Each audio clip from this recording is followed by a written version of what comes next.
Hello everyone. It might be a little bit quiet, but my girlfriend's upstairs asleep. But we're gonna do Dragons Fate FRF Draft. It's the format I'm playing at the Grand Prix next week. Just to get some practice. So I'm on vacation anyway, so I might as well just spend all my time drafting. I'm gonna record some of them because it makes me think about my picks a little more when I'm talking them out. So we're gonna do that. A couple resources we're gonna use. Wiki price, so we can check and see if anything's worth money. We don't realize it, you know. And I like to use the pick orders just as a general guide. Sometimes I disagree with them, but for the most part, it's a good base guide for your first couple picks. So, and especially when it's like some really close, like a close pick, and you're like, then you just use the pick order to kind of as a tiebreaker. So, this one's the Pantheons. It's okay. I usually like Frank Carson's, but they were so different that I tried Carson's for a while, and I started this one. It was just, I don't know. His had a lot of stuff that was different. he really hates white. So, and I kind of hate white too. I feel like it's really bad. But, I do apologize. I have a little bit of a cough. So, if I'm coughing, I'm really sorry about that. I'll do my best to try and explain what I'm doing and try not to suck. If it sucks and you guys won't even see this video, so I'll just delete it. But okay, so here, our first pick, I'm just gonna reserve roast real quick because it's probably gonna be roast. I think red is probably the strongest colors in the set. Damnable Pact is not really great. I've killed someone with it before. I've also been killed by it before. It's a decent card.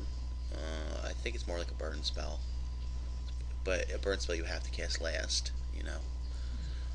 Ambuscade Shaman, this card seems ridiculous, and it can be, but you have to kind of fall into the dash deck. Like, if there was nothing else in the pack, I might take it, but the dash deck doesn't really come together very often, just because all the creatures are efficient, so they end up getting taken by everybody else, so it's not the best thing. It's like somebody would still take this card even if they weren't in the dash deck. Roast is clearly the best card in this pack. 2 mana, relatively unconditional removal. And if you look at the pick order, it's right there, and narrowly edged out by Ultimate Price because Ultimate Price is completely narrow. Everything else in the pack, we have Palace Familiar, and the pack's just gone. See, this sort of thing happens. Excuse me. Okay, now there's no red cards for us. Okay, whatever. There's no really good black cards. So red and black is like the best combination to be. The 2 cards that jump out at me are Dragonsguard Bear and Stampeding Elkherd. Sometimes you get these bears late, and that's fine. Elkherd you can get late sometimes too, but I can usually take it as a signal. It's one of the better green commons. And red green's a really good color combination as long as you just draft it properly. So we're gonna try and go for that. You could maybe take some white cards, just like the Jamoka Warrior, Lightwalker, whatever. You could get fancy and jump into blue-white and ignore this card, but that doesn't make any sense because these cards are meh. Like, this card's good, but not as good as a roast and this thing. So we'll go and take the Elkherd. I think it's definitely the best pick in this pack, and red green's really good. So let's see what they have for us next. Okay, I'm gonna reserve Tail Slash. I don't really like Dramoka's Gift. It's okay. It can get ridiculous, but it costs so much, and it doesn't affect the board, and it's a bad top deck if you're behind and you don't have any creatures. It's not. I don't like it that much. But sometimes the counter doesn't even go where you want it to. This card, in my experience, has not been that great because it doesn't hit flyers. Normally, the things that are like you need to wipe the board up, or like a few flyers are beating you down. Clearly, we don't want to jump into black for defeat. Defeat's not that good. This guy's reasonable, but not great. Megamorph's okay. This card's unplayable. And yeah, Tail Slash is the best card in the pack. And it's also not a signal per chance. It's only like 3rd pick, but the person to our right might not be in red, which would be cool. It means it'd be easier for us, and we're kind of cutting off red going to the left, so that means pack 2 we might get rewarded a little bit. At least that's how signaling's supposed to work, but it doesn't usually work. Okay, so now here, the pick is between Sabertooth Outrider, which is pretty solid, 4 mana, 4/2, trample, formidable. And when you attack, if you have formidable, it gains first strike, which first strike and trample is really good. We have Eerie Bowmasters, 4 mana, 3/4 reach Megamorph, and it also it's solid stats. Like I really like that card. Nothing else in here even close. This card's meh, not great. We're not dipping into blue for this card. This card is really good in blue decks. This card's okay in blue decks. It was actually, I used to think it was great, but now it's like eh. And nothing else in here wanting us to dip into a third color. So I'm thinking it's the Eerie Bowmasters. Although this would have been really nice, but this doesn't push too much of a signal because this is like a middle range common. But this card's way better. It's like a very good green card. So.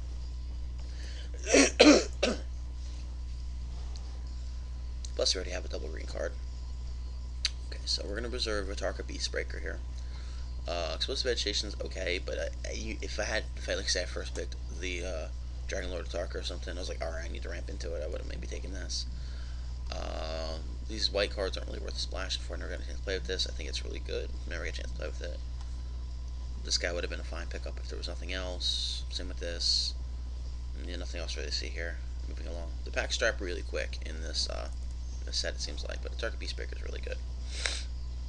Okay, so now we're either a Glade Watcher, which is actually a lot better than you think it is. It's pretty solid, or a Herd Chaser Dragon. I'm gonna reserve Glade Watcher.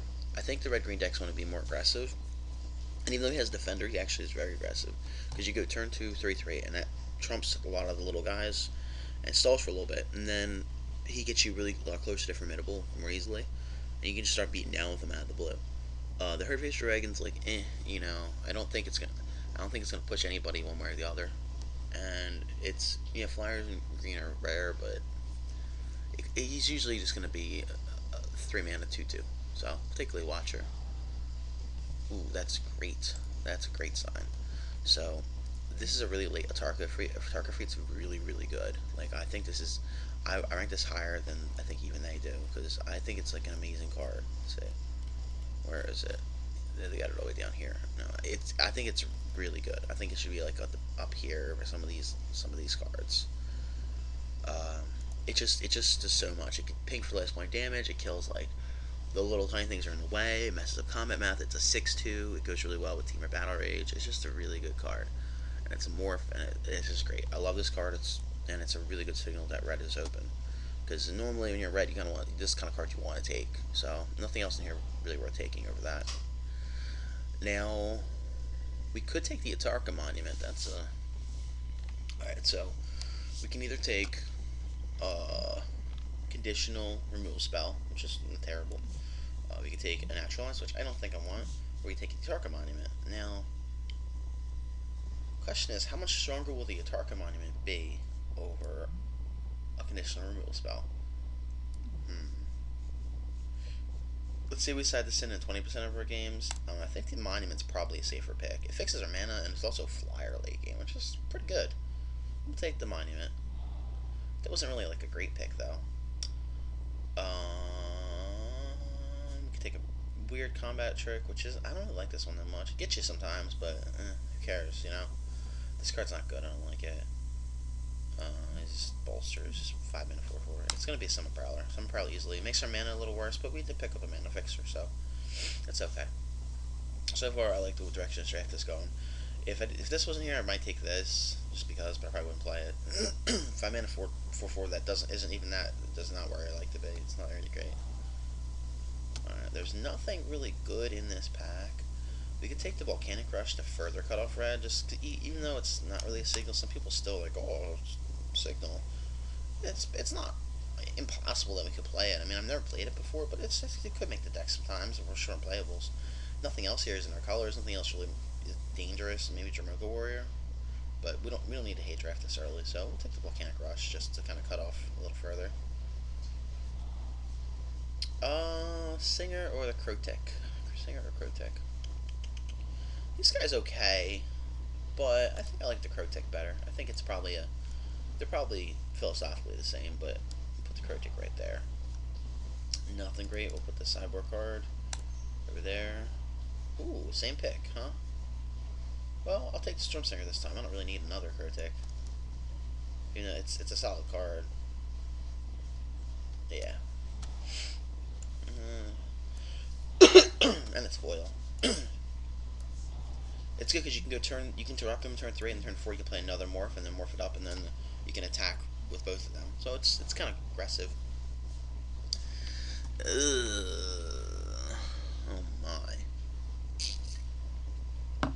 Well, this just sucks. We're so far away from casting this. This card is really good. Oh man. See, what's gonna happen is it's gonna end up beating us too. So now let's just pretend like this doesn't exist, because there's no way we're jumping into blue to take that. We're not gonna hate that card. Like, just it's not worth anything either. If it was like a Dragon Lord that was worth money, I'd take it, but it's not worth anything. All right, so we have Kolaghan Aspirant, which should be okay. You know, we have Epic Confrontation, and we have a Tarko Free. I'm pretty sure it's Epic Confrontation. It would have been nice to get the Ifrit, but maybe we'll wheel this. Maybe we're really lucky we'll wheel this. But we'll probably wheel the Aspirant if we're lucky. Maybe 50-50. Or the Colossus Yearling. But we'll take the Epic Confrontation. It's the best card in the pack. It's removal, interaction. It kills this thing if we need to. So it's good. That gives us three removal spells, which would be nice. So okay, so we can take a Beast Breaker or Kolaghan Forerunners.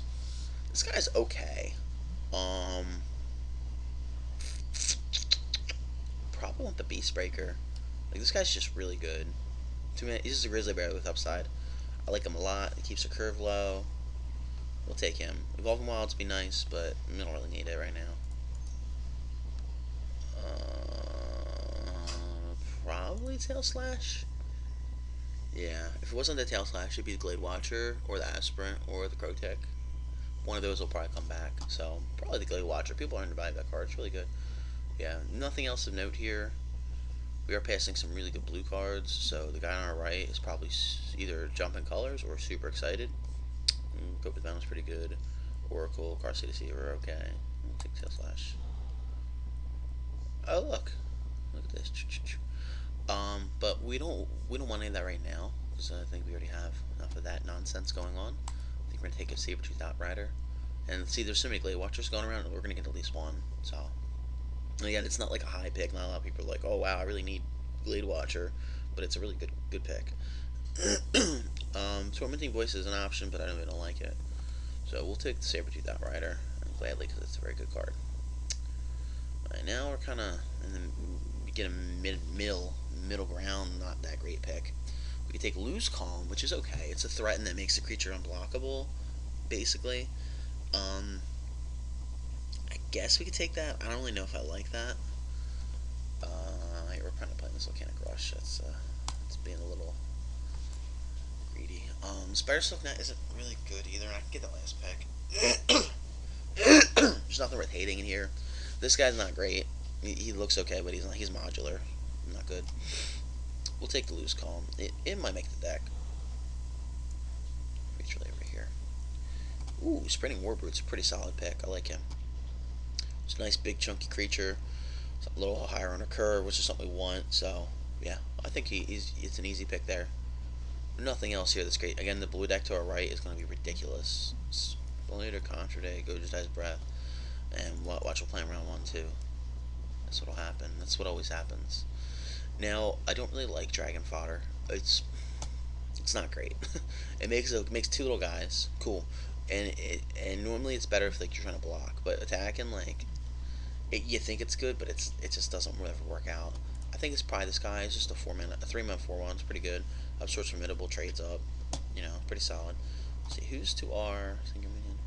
So if we play against Jesse, J1234 Jesse, then we know he's playing blue, probably, or his deck's really good. I mean, this guy is not playing blue because he passes all these blue cards. So, excuse me. And we also know he's not playing red because look, there's another Spinning Warbroot. Man, get in here. Get over here, you. So yeah, we're definitely taking Spinning Warboot. We could take my Manacasm, but I don't care. And we might, if we want to, we'll probably get another one. There's still, it's a really late pick, and it's not even that great. It's like okay, the Warboot is a really solid pick, and it's really aggressive, so we'll take that. This is our pack that we opened. There's nothing really good in here. Let's take the Deadly Wanderings because this card's annoying as hell to beat. I don't know if I'm playing against it. Yeah. We can take an off-color morph, we can take an anticipate, or we can take an explosive vegetation. We're not going to play explosive vegetation. I do not believe, unless we get like a crazy. I can't see any situation where I want to play this card. I don't really. We're not going to play anticipate. We're not going to play any of these. We just would be stealing an anticipate from the blue deck, which I really don't think I would care so much. If there was a turn anticipate and they're not interacting with us, we'll take the explosive vegetation, but we're not looking to play it. Oh, there we go. We got the Hole and Aspirin back. That's one of the ones I wanted to get back, so we'll take that just fine. And the blue deck can have its reduced in stature. I don't care about that. And they can have the really bad off-color morph. We'll take this Keeper of the Lens. And they can have a Grave Purge. We'll steal this Carsey Sadist. And we'll take the Foil Island. He can have a regular island for his island deck. I mean, we're not doing too bad right now. We actually have a playable deck. But I'd be looking to upgrade these 3 cards. There you go here. Maybe this too. So these are the ones that I'd be looking to upgrade in some form, possible. Well, we're definitely going to reserve Heel Cutter here. It's the best card in the pack, and it's probably the best common in the set, in either set. Marching Depravity is pretty ridiculous, but hopefully it's not something we have to deal with. Hopefully we don't have to play against it. Rage Form would have been a reasonable pick too. There's only 2 cards that are really playable in here, but Heel Cutter is the reason you want to be in red most of the time. So we'll take Heel Cutter here. It's like not even close. It's usually a 3. All right, so we can take Humbled Effector, which is fine. We can take Hunt the Weak, which is probably what we want. We have a good amount of creatures. The Defector or the Mardu Scout aren't going to make or break our deck. They're good, but they're not, they'll make the cut, but Hunt the Weak is a really good card. And we'll keep an eye out for one of these mana-fixing lands or 2. That'd be nice. Crucial Spirit Dragon isn't worth anything, I don't think. Let's double check it. Let's see. Oops. It's been getting more popular, so maybe it is like $8 or something, and then I'll just have to take it. But I don't think so. Nope. 65.065 cents. So yeah, Hunt the Weak is the right pick. That gives us a lot of interaction with our opponent, which is good. That's what we want. Okay, so we could play a Hungering Yeti. That'd be kind of cool. There's creatures. Arcbond has gotten me before. That's interesting. I don't know how much more interaction we really want, but I'd play Arcbond over Explosive Vegetation. Let's try it out. It looks like fun. And then we get dicked. I don't think I want a Smoldering Free. We have a lot of 2-drops. We have 1, 2, 3, 4 2-drops. That's fine. We have 2-drop spells. I think I want the Feral Crew Shock, actually. But what, am I going to replace anything with it? I don't know. We could probably replace this Stormslinger with the Crew Shock. He's just kind of weak. The Crew Shock's a solid guy, but he'd be in a looking upgrade package. And he immediately gets upgraded by this Destructor Dragon, which we will definitely take. Destructor Dragon goes over here.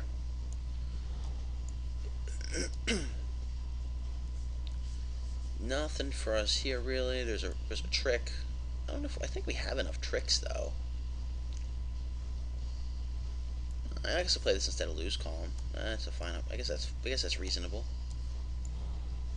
Like we're definitely in the right color combination. We're just these packs just don't have anything really good in them. And our deck's still pretty solid. I like this deck. It's very fine. I'd like another. I mean, we have more creatures on the board, but I'd like another good creature. Breakthrough Line's not really I'm not really into that. None of these are really good. I think I'll take the Reality Shift just so it doesn't really get us. Even though it's not really that good of a card in the first place, but let's just get rid of it. I don't want another Ruthless Instincts. Do I even want a Hungering Yeti, though, is the question. Would I even play this? Probably not is most likely the answer. Like, it sometimes can have Flash, which is cool, but that doesn't mean anything. And it's like, oh, and is 15 creatures enough for the red-green deck? It might not be. I might need to play. We'll have this guy and this guy. I gotta make a pick soon. Let's take Return to the Earth. Let's give us some flyer hate, because none of these other cards are really that impressive, and this is a solid sideboard card. So, same thing here. Like, I could play this thing, but I'm not gonna ever play it. So, let's put it here. Let's take this Return to the Earth. I think those are good options. Hey, we got a Humble Defector, so we can play him. He's fine. We could definitely play Gore Swine. So now we're going to have to look at what we're going to cut. So maybe we'll cut this Ruthless Instincts. I've never really been impressed with it. So the real question is going to be between a Tarka Monument and... well, we're playing a Critique, probably. Winds of Calcisma is a good thing to side in. We'll have to look at Recur. So it's basically going to be between these two cards, Arc Bond or Tarka Monument. Ooh. We have a good sideboard option against Flyers, which is fine. Like, I'm glad with that. This is going to be a 17 land deck. So, I don't know, Arc Bond is, like, really powerful, because you can, like, attack them and target their creature, and then blow up the board, which is, like, there's a lot of, good little tricks like that. We know Tarka Monument. It's a known entity. Like, we know what it does. It's a 3-mana Excel spell. They can be a flyer late. Huh. Alright, let's break this down a little bit. We can make these cards a little bit bigger. So we'll group creatures separately. See where our curve is. So realistically, this is on 3. This is on 3. This is on 3. So that's our curve, essentially. Maybe one of these is actually on 4, because we'll dash it a lot. It's not a bad curve. And this would be like on 6, kind of. And we have 1, 2, 3, 4, 5 pieces of interaction. I think Arc Bond will just get you. Like, we can just get them with that sometimes. A lot of times it'll be a dead card, yeah. But it's got it's such a high variance card. Like, it's might be worth playing in here, because everything else in the deck is known. Like, and other option is to keep the Monument and take out like an Artillerist or a Gore Swine. But those guys are pretty solid, you know. And I wanted to have more creatures anyway. And this card's fine too. It's aggressive, and you can cash in for 2 cards in an emergency, which is good. You know, I don't think we're going to be having time to either do this or do this. Is there anything in here that we want? That would be... I mean, we could cut both of them and play like Lose Calm instead. That might be what would be better. It's less cute. It sounds a lot less fun.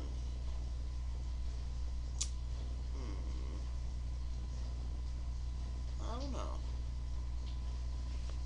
Let's have fun. It's Saturday morning. Alright, so we'll take out the Atarka Monument. Our mana isn't really that bad. It's just straight 2-color deck. It's not crazy. It's pretty much evenly split, I'm pretty sure. So we'll just do the Arc Bond. We didn't get any mana fixing lands, which is kind of lame, but whatever. I mean, if we really were worried about it, we could play Explosive Vegetation, but I am not worried about it. I don't need to fix my mana on turn 4 usually. Very rare. Yeah, I think our deck is a very good deck, so we'll go ahead and wind basic lands. 9 and 8. I agree with that. That's about right. There's no reason to fiddle with that. Because we have the same amount of early and red as we do other colors. So let me go ahead and combine groups. And this is our deck. Not bad. Not a bad red-green deck. I think this is a pretty solid red-green deck. It's not bomby. It doesn't have like a crazy like top end, but we do have, like, you know, a Destructor Dragon and some decent guys. So I like it. Alright, so I'll submit this and I'll see you guys on round 1.